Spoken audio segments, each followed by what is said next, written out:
QSO Today, Episode 308, Doug Millar, K6JEY. This episode of QSO Today is sponsored by ICOM America, makers of the finest HF, VHF, and UHF transceivers and accessories for the radio amateur, reminding you to check out their new IC705 all-band portable transceiver. More on this later. And by QRP Labs, makers of the popular QCX kit transceiver and a whole host of parts and kits for the ham radio builder. My thanks to both ICOM America and QRP Labs for sponsoring the QSO Today podcast. We received the endorsement from the ARRL this week as an officially sanctioned ARRL Diamond Ham Fest. This is becoming an international event, due in part to ICOM's interest and the available time slots for activity during the 48 hours of the event, and the 30 days of on-demand time that the expo will be available. I invite you to please get your free ticket to our expo, and please opt in to receive email messages from our sponsors and exhibitors. They are underwriting this event with their financial support. Click on the banner in this week's show notes page to get to the QSO Today Virtual Ham Expo website. Meet us at the expo. Welcome to the QSO Today podcast. I'm Eric Guth, 4Z1UG, your host. Doug Millar, K6JEY, grew up in Southern California, is a teacher of teachers, and likes to operate EME or moonbounce on the sidewalk in front of his home. Doug likes everything about ham radio and operates on a range of rigs from boat anchors to the most popular and modern QRP rigs. All modes, all bands. K6JEY is my QSO Today. K6JEY, this is Eric, 4Z1UG. Are you there, Doug? 4Z1UG, K6JEY. Yeah, hear you loud and clear. Doug, thanks for joining me on the QSO Today podcast. Can we start at the beginning of your ham radio story? When and how did it start for you? Oh, gosh. When I was 10 or so, I got interested in electronics and radios. I had a crystal set, a Fillmore little red crystal set that didn't work very well. And I noticed that people threw out their 1930s radios once they got disgusted with them. And I would go through the trash cans and pick up radios and fix them up as best I could. And I found out about ham radio because my parents went over to their friend's house, Bob Buckley, W6 ZSK. And he was a TWA pilot. He flew Continentals. And they put me back in the ham station to get me out of the way because I was, 10 or 11 and not good company. And he had a HQ 129X, I remember clearly, and a Johnson Ranger. And he very carefully instructed me not to play with a Ranger, but I could do anything I wanted with a radio. And I tuned around. And it ended up, I went over there quite a few times. He had a garage with a few things in it. And he started Elmering me. And let's see, somewhere along the way, he didn't do much in the way of Morse code with me. So I lived in the Hollywood Riviera near Palos Verdes in Los Angeles, and there were hams every other block. So I wanted to get my license, and this was about 12 or so, 1956. And I walked down the street until I saw somebody's antenna. I walked right up to the door and knocked on the door and said, "Hi, my name's Doug. I want to be a ham. Can you help me?" And how'd that work? And the guy was an engineer for Hughes, and he said, "Sure, come on in." I didn't know who he was. He didn't know who I was. And he, W6NL, NYB. He got another guy he knew and me together and taught us Morse code. Well, as luck would have it, he was a World War II maritime operator. He had a wonderful fist and could do 35 words a minute while he was watching the TV. And so he taught me Morse code in the summer of 56. And then in those days, it was a pretty complicated process. You applied for your novice license, and they sent you the paperwork, and you took the test, and then you went down and got it notarized that you didn't cheat, which for a 12-year-old was like going to the police department. And being fingerprinted. And all that stuff. And I sent it in, and it took about 6 weeks for the thing to get processed by the FCC. And the day before Christmas, I got my ham license. And my first CW contact was with the guy that taught me code. And 5 words a minute now seems intolerably slow. But I was so nervous. And because there was all the other stuff, transmitter, receiver to use on the air, actually. But I had a successful QSO. And that the only thing that's been that exciting over the years has been my first EME QSO where I heard my own echoes. And we'll talk a little bit about that later. What was your first call sign? KN6JEY. I've had a couple of other calls, including ZL2JEY, but I've kept the K6 the whole time, even though the phonetics for JEY only work in Japanese. They don't work in English. So you can ask me, what are they in Japanese? What are they in Japanese? Kiku, Roku, Jingu, Edo, Yokohama. I speak Japanese. It means 6 chrysanthemums in an Edo-era temple. So it appeals to the Japanese aesthetic. So I get dogpiled when I say, "Hi, kochira kiku roku jingo eru Yokohama doko dozo," and then poof, I get a pile of 100 QSL cards. Well, that's one way to get them. Do you remember what your first rig was? You bet I do. Bob gave me a Millar 90800 transmitter at 6L6807. And he made me make the power supply. So I went to the local surplus joint, which there are lots of around Torrance, and got a power transformer and a choke and a couple of oil bath capacitors and a chassis. And my dad bought me a drill and drilled it out and ran it. And I ran that transmitter for actually quite a while. And then we went to Henry Radio, as everyone did. And I got a beat up S20R. And my dislike for the two radios, the bottom of the barrel radios, inspired me over the years to get good radios. Right, and we'll talk about that later too, because you actually have a few good radios in your collection. I have several good radios. Mm-hmm. I have a whole boat anchor collection of Collins stuff that I've stumbled into, and a Signal One. Well, obviously, with an early interest in electronics, did ham radio play a part in the choices that you made for your education and career after that? I'm terrible at math, and I had 3 strong proclivities. One was music.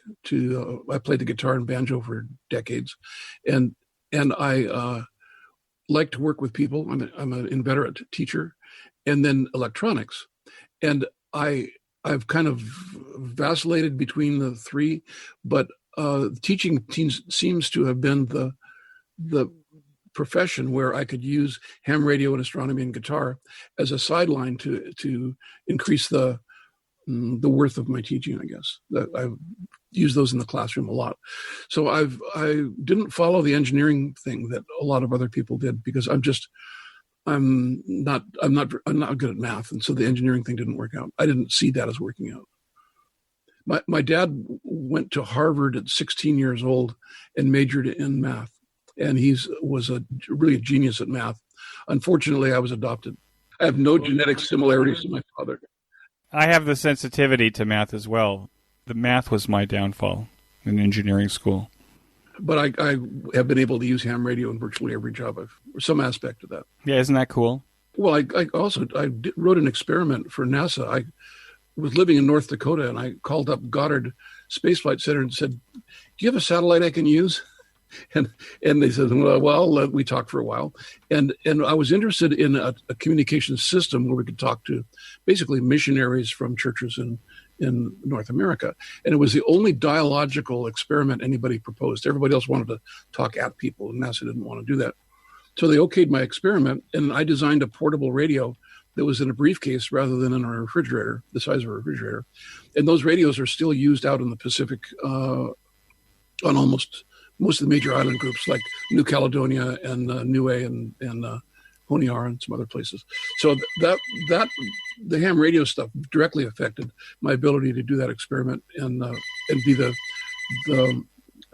PI for 10 years on it. What were those radios called? I used an ICOM 22A with crystals in it for 137 up and 125 down. So this was a satellite uplink radio. Uplink and downlink. We used 2 Cushcraft antennas cut for the frequency, 2 cross-polarized antennas. So I could pack the whole thing in my car, in a suitcase, really, except for the antennas, and take it anywhere and set it up. And I did that fairly frequently. And what satellite would you use that on? We used ATS 1 and 3. They're still up there operating, and they went up in 1963. And since I knew the guy who designed the radios at Hughes, John Swankera, I ended up with the experiment books of the schematics of the transverters. They're still in my file cabinet. And these are geosynchronous satellites that are sitting up there? Yeah, the geosynchronous. Mm-hmm. This frequency band that they're using on these 2 satellites, these are designated for this kind of service, or was this like a special waiver from NASA that allowed this? They're designated for aeronautical mobile. And somebody just said, well, these are aeronautical mobile. They're just out 23,000 miles. So they gave them a license. I had the license KE2XFG. The X shows that it's an experimental license, and the 2 doesn't show the. I guess we got it through Goddard, so maybe that was why it was a 2. But I had 5 calls to use for my portable stations. But if these were used by missionaries, were the missionaries also hams? That never worked out. Because although most churches, and I don't say this cynically, wanted to support missionaries, they didn't want to get to be friends with them. They had no interest in knowing what they were doing on a kind of a daily basis. And I thought they would, but there was really, it was probably a bridge too far. They just couldn't understand that they could talk by radio to these guys anytime they wanted. I used it for a demonstration purpose, a lighthouse kind of thing where I showed how to do it, and people said, yeah, that's a great idea, and not much happened, except I worked with the PSAT experiment in the Pacific, and then I worked with the Alaskan experiment. So I kind of shared resources with those guys. And what was the auspices that you were doing this? Was this just some idea that you had? Were you working in a university? No, I was a parish pastor, and I got the media center for the Lutheran Church to support it, not financially, but just to say, yeah, this sounds like a good idea, and NASA liked it, so I authored the experiment, and they okayed it, and it was basically in my hands. So you went from Southern California, you got an education. I went to Berkeley in 67 to 72 to graduate school. There's a story there. I'm sure. I had parishes in Michigan and in rural North Dakota. Well, that's an oxymoron. Everything's rural in North Dakota. Town of 250, which I enjoyed. Seattle, and then back to California in Westchester and San Diego. And then I took my tools and went to a different job site, became a teacher. And you were at Berkeley during the anti-war movement. I helped dedicate People's Park. Oh, that's interesting. Today's marches seem quite familiar to me. What impresses me is going to North Dakota, because it seems that anybody from Southern California, if I think about North Dakota, I think about you might as well be on the North Pole in terms of the weather in the winter. Oh, no, there's always somebody that's more pitiful than you. Grand Forks is 10 degrees colder, and Winnipeg is 10 degrees colder than that. But we had a month of below zero and a week of more than 30 below zero. And it was cold, but I did some mountaineering, and I knew what kind of clothes to wear. So I didn't freeze that way, but it was dangerously cold for January and February. It was between that and the wind. And finally, I just said, I think this is 3.5 years. I said, that's it. And I got a job back in California, came home. What's the current rig there? What rig am I running? Well, no, what's the current rig? Talk a little bit about your setup there. Before we started, we were working on Zoom with the video on, and as I had told you at the beginning, I like to actually do the interview with the video off so that we're listening and talking rather than looking, listening, and talking. So explain a little bit about the rigs that you have and how you have them set up. Okay, I have an HF set up. I've got a DXCC and so forth, and I use a L-Craft K3. I also have a K2, a KX2, and a KX3, and a K1, and a K1, KX1. I like Elecraft quite a lot, and I have those pretty well fixed up, pan adapters and that sort of thing. And I've really enjoyed those rigs very much. For EME and microwave and VHF stuff, I've been using TS790s. I have 2 of them that include 1296, and I've used those for quite a number of years, and they've just plain worn out. The ICs quit and stuff like control stop. And I've used Yaesu 817s for an IF rig on microwaves, and not so much on EME. But I'm building a 10 gigahertz 1 meter dish EME station. It's just about done. And I'm using the KX3 for the IF on terrestrial, but the question's begged on what am I going to use for EME on 10 gigahertz and for the rest of the bands. So I had a chance to get an ICOM 9700 and looked at it pretty closely, and I saw there was a problem with the stability. And I have to say, I think the guys who complain about the stability are really arguing like doing whisper on 10 gigahertz or something. There's not a huge problem. There isn't enough of a problem with stability to not buy the radio. First of all, the price has been dropped substantially, but it's a direct sampling radio on 2 meters and 432. And it's not a bad radio at all. On 1296, it's in one box. You can set the power like to 1 watt and lock it. So there's no possible way, unless you very intentionally do it, to blow your transverter out. And to me, that's important. The frequency stability problem has been researched in 3 different directions. One is just to simply have an external oscillator. But the internal circuitry pulls that external oscillator and adjusts it every so often. So you get a little burble in the frequency. If you're doing, let's say, JT65 or something like that, you're going to notice some frequency shift, which isn't a killer, but it's bothersome. Like that phone. So Leo Bodner, who has had several really, really, really good projects out of Europe, has an oscillator that's about the size of a matchbook. And it is a GPS-disciplined oscillator. And it has 2 features that most of the other GPS DUOs don't have. One is that it has holdover. You pull the antenna off, you let it synchronize and gather data, because the GPS has to do it. A raw GPS signal is not very stable. You let it settle for a half an hour, and now you have parts in 10 to the 11th. It steers the oscillator and locks it. If you unplug it, it locks it to that frequency. So you don't need to use the antenna. In fact, you can run it off a 5-volt cell phone battery and have the whole thing completely autonomous. Does the 9700 actually have an input on the back of it for plugging in an oscillator, or is that a modification? The oscillator inside is a very nice low phase noise, minus 145 dB at 10 kilohertz, TCXO, and it's on a stalk. It's thermally isolated from the rest of the board. So the basic oscillator of the thing is very stable, and massaged by GPS, it becomes rock solid. Okay. So how do you get that to work in the radio? There's a thing called injection locking. And what you do is you use the 10 megahertz external reference source input for the Bodmer input, and you take the cable he gives you and a little tiny circuit board that sticks an inductor into the box, the little tiny metal box where the master oscillator is, and you swamp it with the Bodmer. And when you swamp it, it's called injection locking. The little inductor has to be in the right position and has to be stable. And Leo took care of that. It's in the right position. It locks every single time. It's not flaky at all. And you turn the radio on, it locks up with its own oscillator and does what its little thing. You turn the Bodmer on it and you watch it on the spectrum analyzer and it goes bang, moves over about 10 hertz and just draws a straight line forever. So the injection locking involved almost no modification of the radio. The board uses existing screws. You can take it all out in 10 minutes and put it back to where it was, exactly where it was. And now this message from ICOM America. Get out and be active with ICOM's new IC705 and its optional multifunction backpack. The ICOM IC705 is your perfect QRP companion, as it has many of the same base station features and functionality of ICOM's bigger rigs. At the tip of your fingers in a portable package covering HF 6 meters, 2 meters, and 70 centimeters.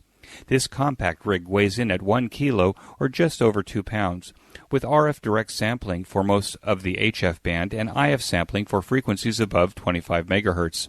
The ICOM IC705 has a large 4.3-inch color touchscreen with live band scope and waterfall, similar to the IC7300.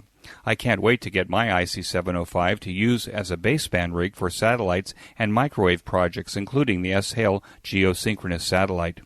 The ICOM IC705 puts out 5 watts with its BP272 battery pack and a full 10 watts when connected to an external 13.8-volt power supply. The rig does single sideband, CW, AM, FM, as well as full D-Star functions. Other features include micro USB connector, Bluetooth and wireless LAN over Wi-Fi, integrated GPS with antenna and GPS logger, a micro SD card slot, and the HM243 speaker microphone is standard equipment.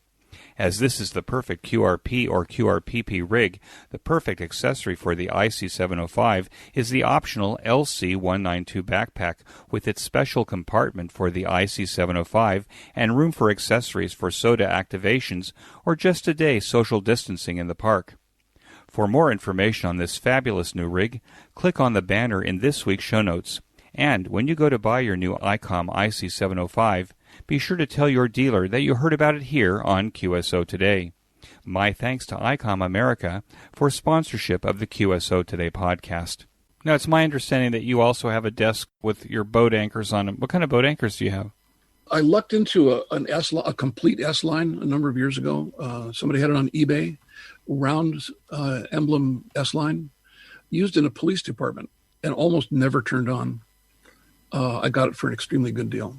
And then I got another novice story. I got to know some of the local guys, and one of them was W6KPC. He lived up in Palos Verdes, and he had what was in QST called the Driven Beast. And it's a 16-element, 20-meter beam in a collinear lash up.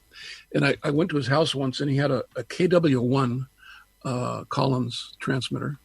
And then he had a 75A4. So I was tuning around, and I heard Madagascar on it. And I was like a baby alligator that imprints on the first thing they see. I really liked that. So about 10 years ago, I got a chance to get a 75A4. And I got it, and I got it because I was listening to Dennis's W6DQ's A4, and I remembered the sound of KPC's radio, and it took me back to when I was 13 years old. And I said, I've got to have one of those. So I bought one, and I didn't change the audio or the AGC, so it sounded just like the original A4. But then I went through and changed all the capacitors and did the usual modification stuff you do to bring them up to date, all that stuff. So I have the A4. Not being satisfied with that, of course, I got a KWS1 because my theme in collecting is technically important radios, a little bit like Dennis's theme, but a few radios that are really game changers in ham radio. And the KWS1 is a mixture of 1930s technology on the bottom and 1950s aircraft electronics on the top. It's extravagantly over-engineered, but nobody knew what to do in 1949 for sideband. And they neutralized the pre-driver, driver, and amplifier stages, but they do cathode neutralization. I never heard of that. Why would you do that? Well, somewhere on their spectrum analyzer with the third-order distortion products and the fifth-order distortion products, when you do that, you see a slight change, and so they put the capacitors in there. It makes it, nobody ever neutralizes out a KWS1 because there's no instructions for it. I thought I saw in a picture that you have maybe it's on your QRZ page, that you also have, was there a Johnson Viking Ranger there on the desk somewhere? That's an older picture. Oh, it's an older picture. Oh, okay. I have an HRO 60 over on the other side. And I have the other boat anchor is Signal 1, number 7, Signal CX7. And I got that from a local guy that likes to rebuild stuff. He and I are buddies. My wife took one look at the Nixie tubes and says, that's my radio. Now, is your wife a ham as well? Yeah. She holds the women's record for 10, 24, and 47 gigahertz. And what's your wife's name and her call sign? Helen, Helen, K6JEY. And is there a competition in your house for operating positions? We go out and do the microwave contacts. Her first contact as a new ham was on 79 gigahertz using CW because she learned CW in the Girl Scouts and still remembers it. On your QRZ page, there's pictures of like an 8-foot dish sitting on the sidewalk in front of your house. And I thought, well, that's cool. And I'm sure the neighbors, now it's probably something they see all the time, but what is that 8-foot dish in front of your house and what are you doing with it? Okay, it's called Sidewalk EME. I have no space to ground mount a dish. And my wife said there's no way it's going to go on the roof. And besides, I don't want to. One of the big challenges in EME is pointing the dish. So I have a group of people that come over when we do EME, and somebody's in charge of pointing the dish. And I have a bore sight. And that's what we use to keep it lined up. And EME, you're talking about moon bounds. Yeah, moon bounds. So the 10-foot dish, the old gray one, I used for years on 1296. I was on 432 for 10 or 15 years. Finally, the environment got so noisy I couldn't hear anything, and I just scrapped everything and sold it. I did 2 meters with the JT65 for a while, and that's probably the most fun band because people are on the band all the time, and it doesn't take much. I used 2 12-foot Yagis and various amplifiers. My favorite was K1FO pair of 3CX800s, and It has 2 meters, and they move in concert. One's a grid current, one's plate current, and you can turn it up as high as you want until you get too nervous. I had to keep it at 1,000 watts because I'd blow out the power divider and the antennas if I got much higher than that. So I had a long series of very interesting amplifiers of different tubes and all that stuff. And then that got too problematic. The trees got too big, and so I took that down. I've been threatening to go on 1296 portable because I have 2 long loop Yagis and a nice solid state amplifier now. So I've got some different directions to go. Most of my energies have been on 10 gigahertz because I want to make at least one contact on a new band like that with EME. The picture I saw was probably a few years old. The way that you had that set up is that you'd roll that thing out of the garage, and you actually had your operating position right at the garage door, right? Yeah. Oh, actually, we disassemble the dish, and then it takes about 20 minutes to. I have all the bolts and nuts and joints color-coded and marked. So, and all the wrenches set out and everything. So to put it together, we know exactly what order it goes together in, and everything. We don't lose anything, and all the nuts and bolts are in little bags. So it goes together really quick. I have all the cables rolled up and marked, transmit, receive, control, and bundled. And so I just unroll them and screw them in where they go on one end, and all the stuff on the edge of the garage.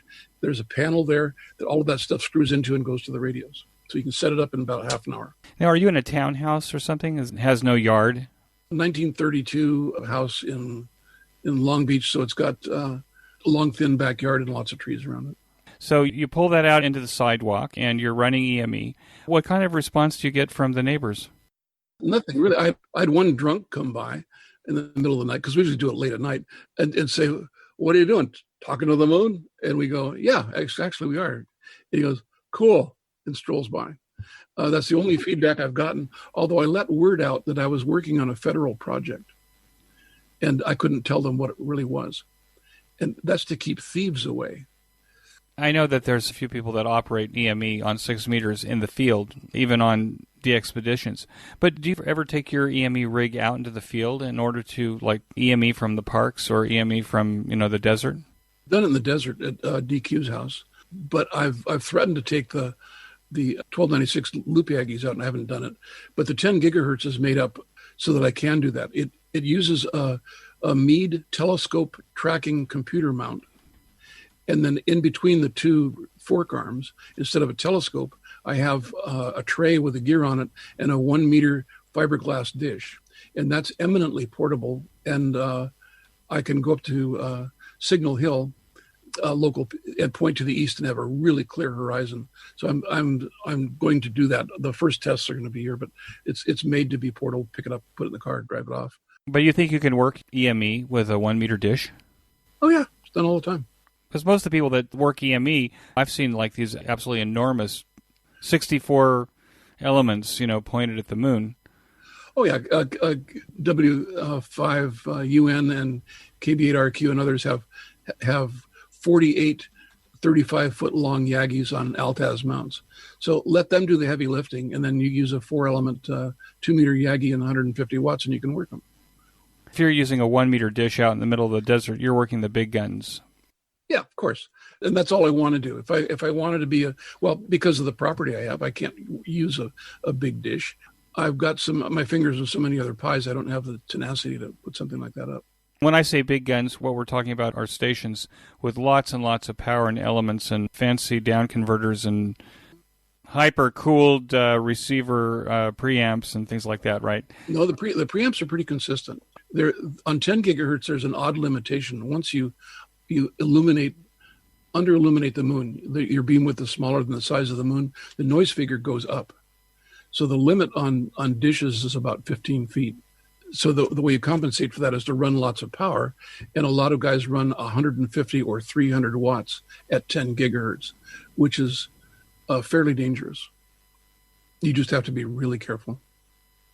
I'm going to run about 12 watts. I have a 30-watt amplifier as well. It's a traveling wave tube, and that should easily give me 3 or 4 contacts or 5. That's all I want. I want to just say I've done that rather than be on it. Now, with Dennis and I worked on the 40-meter dish at Owens Valley Radio Observatory, and I wrote the experiment to be able to do that. He and I were up there for an amateur radio astronomer conference, And while we were up on the 140 or the 40-meter dish, I asked if we could use it for a ham radio, and the scientist said, well, write me a proposal. So I did, and they okayed it, and for 3.5 years or so, we used a 40-meter dish on 1296 and 10 gigahertz.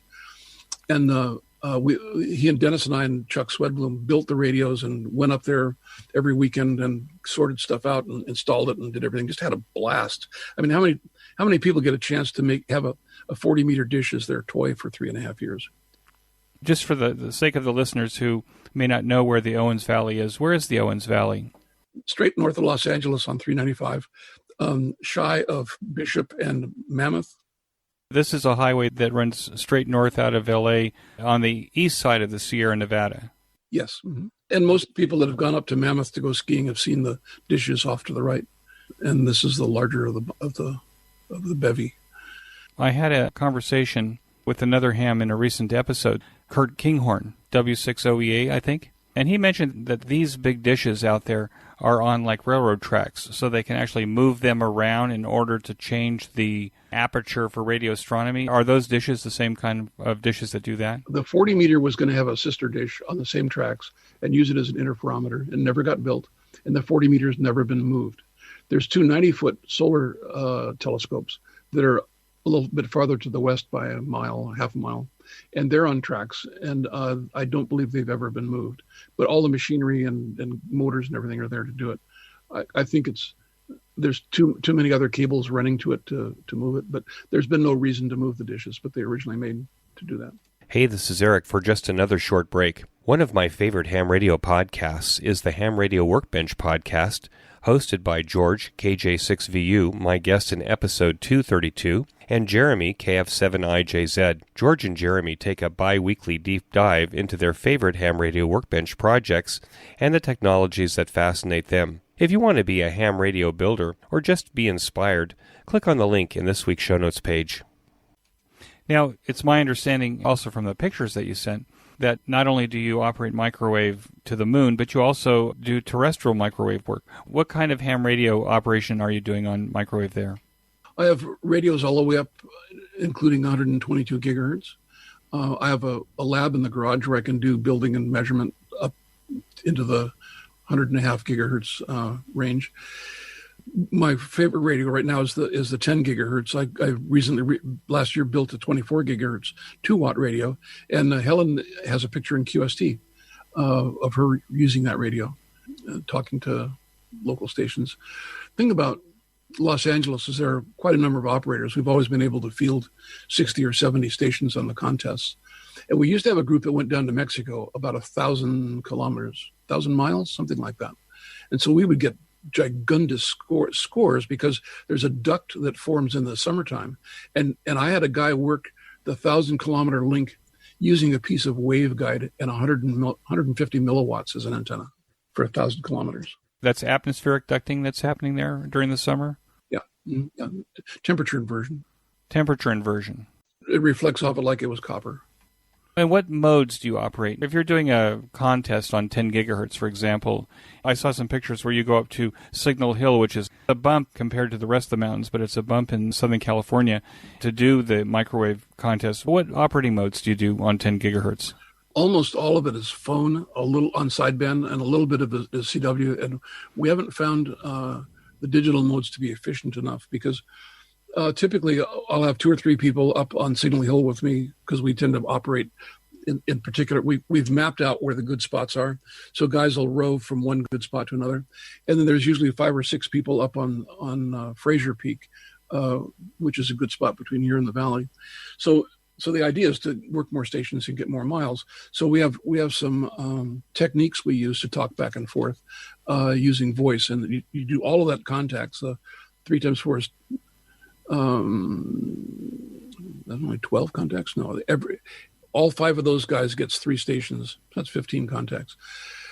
Can be done quickly so that you have time to go work some other people because they're the Northern California guys and the San Diego guys are on the air. So you're really constantly turning back and forth and making contacts. And that's the quickest way to make contacts. Now, if you get somebody up in north of Sacramento and the signal's pretty weak, you can switch to CW. You go to a specific frequency, call them and line up antennas and talk by CW. But the digital stuff hasn't really given us that much advantage so far. There'll be a day, though. What would cause that day? It seems to me that you don't rely on sunspot. Is it the noise floor that might be continually rising that would cause you to... Atmospheric conditions and noise and just free space attenuation for that path length. There aren't any. Well, there are sorts of ducts. I was in Huntington Beach running a watt or two, and I talked to a station in Fresno. Over the mountains there. Cajon Pass, 5,000, 7,000 foot mountains. There's no path there, but I talked to him, and we found that over and over again that the question is not presuming where the path is, but sweeping around to find out where the real path is, and sometimes it's quite divergent. I've reflected. I've been pointing north off of Signal Hill, and reflected off of Palos Verdes, Catalina, and Ships at Sea to talk to people in San Diego. Do you think that microwave operation from the field, is that an old man's hobby, or do you see young people in it? No, I think that's the most fun activity in microwave, is to go out. Everybody makes a portable radio. I guess what I'm saying is it an old man's hobby? Does it reflect the older generation, or are you seeing younger hams getting into microwave and joining like the San Bernardino Microwave Society? We have younger hams, and they are in there mainly because they're RF engineers. It's very much a niche, and you have to have some pretty specific technical skills to be able to build the equipment and use it mechanically, point the dishes and understand all that stuff. That's theoretically a pretty complex thing. So it tends to be people who have lots of experience in RF and microwaves. But I've had guys that were in engineering school pop up and become quite active. I can think of KC6QHP when he was in graduate school at Santa Barbara, built a station that was really interesting, and he joined us. But it's not very many people. Do you think for the sake of those bands that amateurs have all the way up to over 100 gigahertz, that perhaps hams should be more active in recruiting perhaps these RF engineers out of these schools to become hams and to get involved in this? I think it's more important that when somebody comes to a club meeting or shows an interest by showing up at a contest, that you follow up on that entree. And that's mainly the problem, is that people don't have any really sense of follow-up that way. There is something happening right now that's quite exciting. Some of the car radar stuff has been coming out, and there's a little tiny chip the size of about it's smaller than a half an inch, and it's a complete 122 gigahertz transmitter, receiver, antennas, and everything. So some Aussies got together along with some guys in San Francisco and developed a board for it. And it's a kind of a no-brainer board. You just put voltage on it and a couple of LEDs and some connectors. And they even made a horn antenna to use, a 20 dB horn antenna. And you slap that together, and you're on 122 gigahertz, a band that is almost, I think, I have a steam gauge 122 gigahertz radio that uses waveguide and all that stuff. But I'm only one of about 6 people in the country, and maybe a dozen in the world on that band, because it's so difficult. The waveguide and the components are really rare, and the circuit design is not not very obvious. But these things came out, and some guys in Australia put together a kit and said, "You guys want them? They're X number of dollars a piece, and if you can make the GoFundMe page hit our mark, we'll have them produced and mail them to you." So bang, 300 and some odd guys all over the world signed up for it. And there's a secondary list of people who found out about it too late, and they're going on. So it may be that 122 gigahertz is the most popular band in ham radio. Isn't that like LiDAR technology or something like that? Isn't that what they're using on the cars? Yeah. It's I think some kind of collision avoidance. There's a 79 gigahertz band, and nobody's been able to fix those to make them work on ham radio, but this one was. And they may change, and they'll have more frequencies available. I was going to say in episode 303 with Bob Fontana, AK3Y, his whole career was involved in ultra-wideband technology that ended up resulting in these kinds of chips that are used for sensors on drones that are about the size of a bird, something that could fly down a 4-inch sewer pipe, for example. They would use these little chips in order to make sure that you didn't hit the sides. Huh. Pretty cool. Interesting. Yeah, very cool. I think it's almost a handy-talkie level construction project, and guys have been forming groups. Pacific Northwest group has ordered a whole set of kits for their members, and then they have a construction session on Zoom because they not because of COVID necessarily, but because they're spread out quite a ways around the Seattle area. They can all get together and put their computer on their workbench and this is what I'm working on. We solder it down here and it'll be fine, type of thing. So it's really energized microwave ham radio and brought some new people in and made the old guys more excited, which I think is really a good thing. Well, I remember in the mid-'70s, when the 800 megahertz commercial band opened up, they were starting to do first conventional land mobile radio on 800 megahertz, and then later that went to trunked radio. But I remember at the time that people were concerned and hams were kind of curious about whether or not 800 megahertz would actually propagate, that you could actually use it for land mobile operation. I think obviously we've all been remarkably satisfied that 800 megahertz, not only did it work, but we're using cell phones up in the 2 gigahertz range. Do you think that with these 122 gigahertz chipsets and transceivers, that we might be surprised at what kind of open space range we might actually have with these devices? There's almost no knowledge about the propagation modes on that band. We do know some pretty tough statistics on what the water absorption is. That's not a stopper. The question is, how do you do it anyway?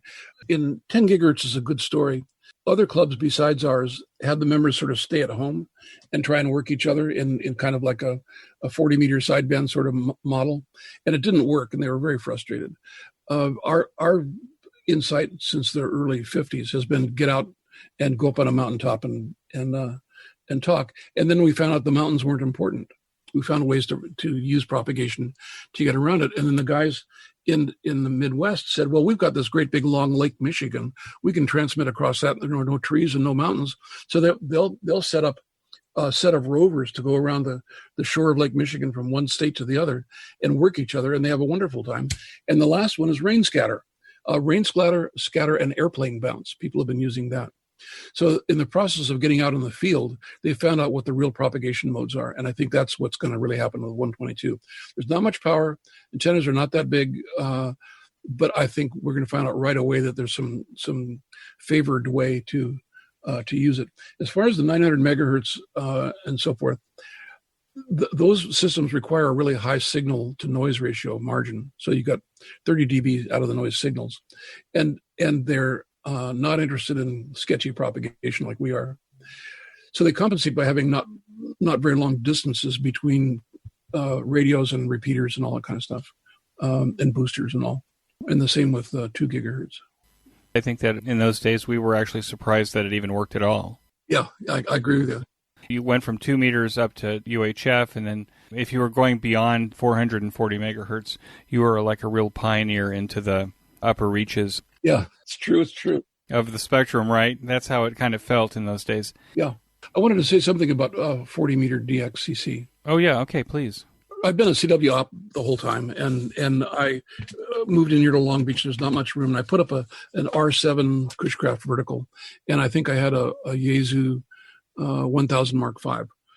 And it was really tough to work DX out of the place.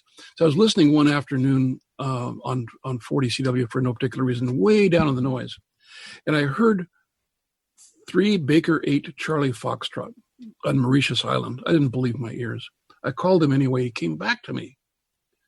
I thought, I worked Mauritius Island when I was lucky to even hear anybody in Japan or Europe? Holy cow. So I studied gray line propagation. And I started to work on a single band DXCC on CW on 40 meters with a vertical antenna and a linear amplifier. And I did a noise check on the house to see if there was any noise sources that got in the way and so forth.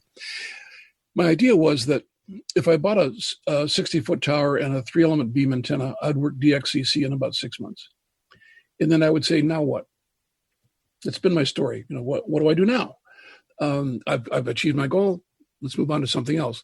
So instead, I put one hand behind my back by using a vertical, which is down amongst a bunch of trees, and tried to work DXCC with one hand behind my back. It took 3 years, and it was very challenging, but it was really rewarding.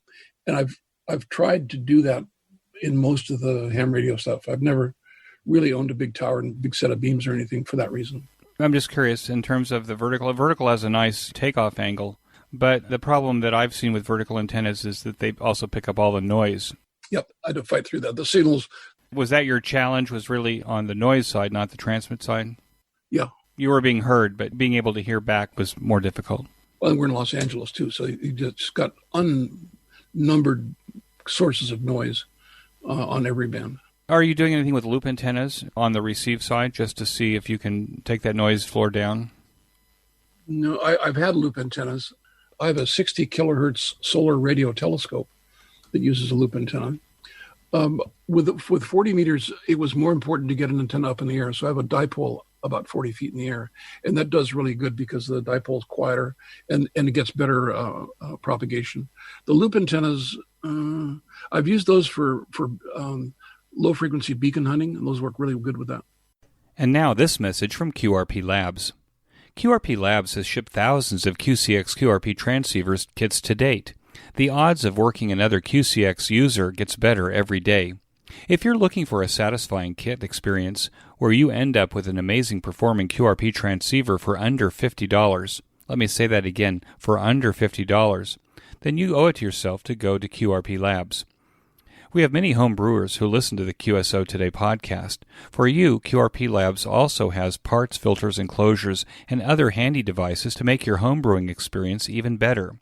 You can use these parts to either enhance your QRP Labs kits or to beef up your own homebrew designs. Be sure to browse Hand's entire website.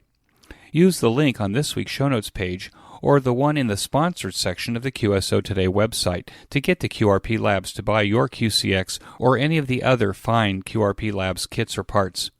QRP Labs is my go-to ham radio kit company. It should be yours too. QRP Labs. And now back to our QSO Today.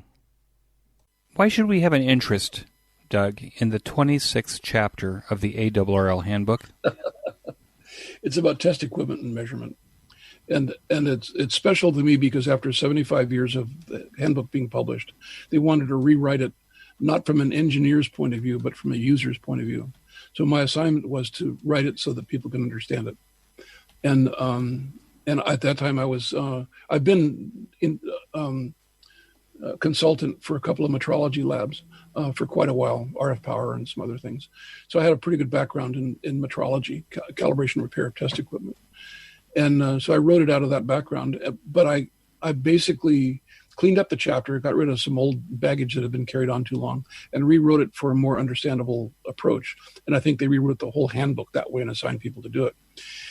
And they published that from 1995 or 6 to 2014. And then they rewrote the book again. And they rewrote the chapter. But why should you care about it? I don't know. Some of us have older test equipment. I do. I've got a Hewlett-Packard service monitor. But it seems to me that... Well, those are good. Yeah, it's great. Except, you can get a hernia carrying it around. So you don't carry it. But it seems to me that there's a lot of... Maybe it's from the Chinese, maybe it's from the whatever, but it seems like there's a lot of test equipment that you can now get that doesn't have to cost $10,000. Hence my radio club talk on current ham test equipment. You're right. There's some specific things to suggest, and I'd almost have to do it visually. There's a little oscilloscope that's $87 that is as good as your 465, except it's single channel and doesn't have delay in it, and it's in the palm of your hand, runs on a cell phone battery. The RF Explorer spectrum analyzers and signal generator. I wrote an article on that for Mud. I used an external $5 external mixer, used the RF Explorer signal generator at 6 gigahertz, and the spectrum analyzer at like 500 megahertz, and I made handheld battery-operated spectrum analyzers for 10, 24, and 47 gigahertz. I think that little VNA, what is it called, the micro VNA? Oh, it's got a salamander on it. Nano VNA. We have, like, for $50, it's really a nano VNA. Don't buy the $50 one. Buy the one with a bigger screen on it. It's got an internal battery, and they are just absolutely amazing. I have the smaller one. It is amazing. I mean, for what it is, it's an amazing device. My spectrum analyzer talk is on YouTube that uses the RF Explorer, but the test equipment one, I think you're right. If the way guys buy test equipment is, a lot of guys worked at a lab or in a facility, Hughes or Raytheon or whatever, And like a friend of mine always wanted to have an 8563 spectrum analyzer. It goes to 200 gigahertz, and they're really nice.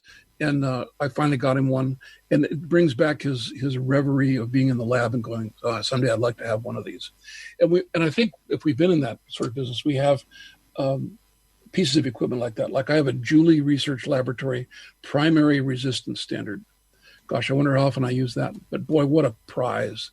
That was in our lab in Irwindale, and it was, it has an oven that takes 2 days to get stabilized because it's that stable, and the resistance are good down to 10 or 11 digits. And I have an ESI resistance meter, some old stuff like that. But then I have, on the stuff I use the most, I have newer stuff. The little oscilloscope, and I wish I had a name for it, but it's about the size of the RF Explorer. It has a small screen on it, but it's a LED VGA screen, and it's got an auto set on it. So you put the thing in a circuit, like if you're troubleshooting the Helicopters radio, you put it on times 100 so you don't blow it up. Put it in the circuit and turn the radio on. Then you take the oscilloscope, turn it on, and put it on auto. And boop, it pops up the waveform and it gives you the frequency and the amplitude in volts. Boom, like that for $85. I think the reason I have a service monitor is because I had a two-way shop some years back, and you just want to have the ability to work on a radio that comes in and have it all there. And I guess maybe I'm spoiled, or I was spoiled from that standpoint. You know how it works, and there is some vanity to it, but that's all right. Yeah. On the one hand, on the other hand, you need a very simple, for most jobs, a very simple oscilloscope to be able to see what's happening in various stages of the project that you're working on. And so it doesn't have to be fancy, and it doesn't have to be 500 megahertz. A 10 megahertz scope will probably work 90% of the time. I have a talk on test equipment, so if any of the listeners are curious, they can email me and I'll send them a copy of the... What we could do is, if you have a link to it, we'll put that link on the show notes pages. How's that? I don't have it stored anywhere on the web. We'll have to do something about that then. I think you could. You could put a couple of talks up there.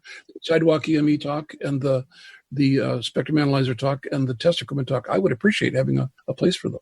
If you have them, we'll upload them onto the QSO Today YouTube channel. Excellent. What do you think is the greatest challenge facing amateur radio now, even maybe in the light of the COVID-19 pandemic? Well, it's obvious to me that guys are spending more time at home. They're getting on the air more. Seems like it. I think ham radio has always been slowly growing, and there's been new breath. The whole JT FT8 FT4 thing has invigorated ham radio, where 20 meters was empty day after day after day, a few stations. Now that the FT8 allocation up at like 14074 is full of people, and people are excited. They're auto QSLing, so it goes through your logging program and out to Club Log and the Logbook of the World and stuff. People are just rolling, having a great time, and we have that to thank for some invigoration. I would say, from my experience, don't take it for granted. If there's a way to have some of those people get more active and be in your club, do some more active things. I know as you get older, you don't want to do as much, but that ham radio does not exist on its own. If no one got a license, ham radio would not exist. It exists. I'm what I am because of the 3 or 4 people who were my Elmers who taught me how to be a radio am and whose careers I emulate. There's some people, Irv Emig, to name a few, that I knew that I know if I'm not interested in expanding ham radio, if I'm not interested in helping out the hobby, that I'll look bad in his eyes wherever he is. That I stand on some pretty tall shoulders, and I feel a responsibility, and I think people should do that. I don't think, if you like ham radio, then do things to make it last. I think that's a great ending note. I want to thank you so much for joining me on the QSO Today podcast, Doug. It was really a pleasure, and I hope that when I get out to Southern California and we're no longer social distancing because we have the vaccine, that I can come by and do EME from your sidewalk. That would be a lot of fun. You are most welcome. With that, I want to wish you 73 and thank you so much. Thank Thank you. 73 to you too, and we'll look forward to seeing you. That concludes this episode of QSO Today. I hope that you enjoyed this QSO with Doug. Please be sure to check out the show notes that include links and information about the topics that we discussed. Go to www.qsotoday.com and put in K6JEY in the search box at the top of the page. Be sure to click on the Expo menu item at the top of the page for updates on the upcoming QSO Today Virtual Ham Expo coming August 8th and 9th. I'm updating it as I have more information. My thanks to both ICOM America and QRP Labs for their support of the QSO Today podcast. Please show your support of these fine sponsors by clicking on their links in the show notes pages or by using QSO Today in the coupon box at checkout. You may notice that some of the episodes are transcribed into written text. If you'd like to sponsor any of these episodes into written text, please push the button in the middle of the show notes page. Support the QSO Today podcast by first joining the QSO Today email list by pressing the subscribe buttons on the show notes pages. I will not spam you or share your email address with anyone. Please become a listener sponsor monthly or annually by clicking on the sponsor buttons on the show notes page. I am grateful for any way that you show appreciation and support. It makes a big difference. QSO Today is now available on a host of platforms including Spotify, TuneIn, iHeartRadio, and the iTunes Store.